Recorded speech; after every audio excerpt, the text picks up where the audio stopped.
River, just north of Boston, a chilling story of a mass abduction. Were all these men taken by aliens? The beam coming towards us. I don't know what it's going to do. It makes me feel like I'm flying apart. A camping trip forever altered the lives of 4 men. We were just a couple of guys camping, fishing, and we were excited about getting out of the city and being in the wilderness. Art students Čarls Folc, Džek Rak, and twins Jim and Jack Weiner were looking for a break from the city when they set out for the backwoods of Maine. The last thing on our minds was any UFOs or anything like that. We just wanted to go fishing. It was very, very dark. So we decided to build a fire so we could find our way back to our campsite. And all 4 of us climbed in one canoe with our fishing equipment and headed out into the lake. We were out there for approximately 15 or 20 minutes fishing with no luck. And suddenly Džek Rak said, "Hey guys, that's a heck of a case of swamp gas." And we turned around, and probably 150, maybe 200 yards away at the most, coming out of the trees was this huge ball of glowing, pulsating light. I remember it as being a very bright, round sphere of light that had kind of a roiling quality to it. Yellow-white in nature. And at that point, we started paddling very quickly towards the shore. As I was paddling, I was looking over my shoulder to see where this object was in relation to our canoe. And it kept just following us, coming closer and closer and closer. I was in a panic, to be honest with you. A second later, it was right on, almost on top of us, with this beam coming across the water right towards our canoe. And I remember thinking, well, we're not going to outrun this thing. There's no way we're going to outrun this thing. And then the next thing I remembered was standing on the beach. Back at their campsite, the roaring fire had burnt down to embers. Elapsed time we thought was 15 or 20 minutes, tops.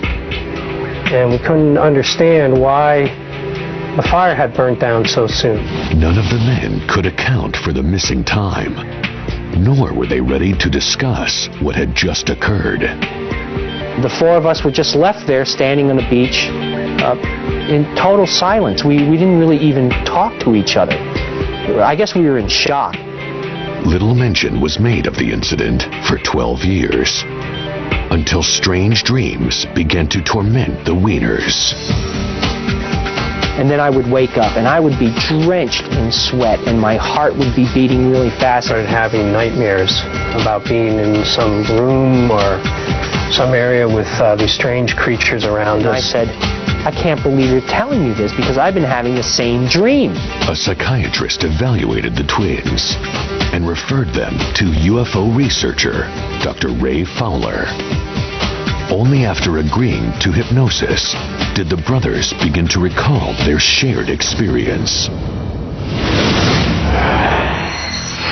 Here are actual recordings of the session in which all 4 men from the expedition relived their experience.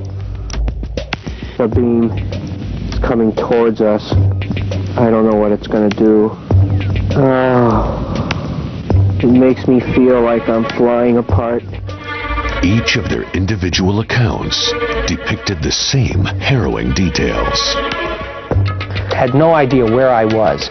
Then I realized that the 3 guys were sitting to my left on this bench, naked. All I knew is I was in a strange place, laying naked, paralyzed with this thing coming towards me. I remember these creatures examining my brother with a type of wand.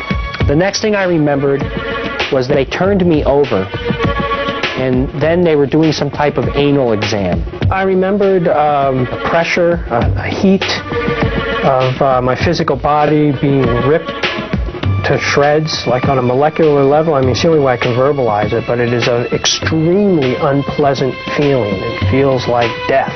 I think that the Weiners opened Pandora's box because now they have questions about reality that they never had before. They have questions for which there are no answers. To eliminate the possibility of a hoax, Ray Fowler arranged for a polygraph test to be administered. After administering the examinations, there is absolutely, positively no doubt in my mind that they are being absolutely honest with me when they tell me that they were confronted by a phenomena in the Alagash region. One person might fool a polygraph examiner.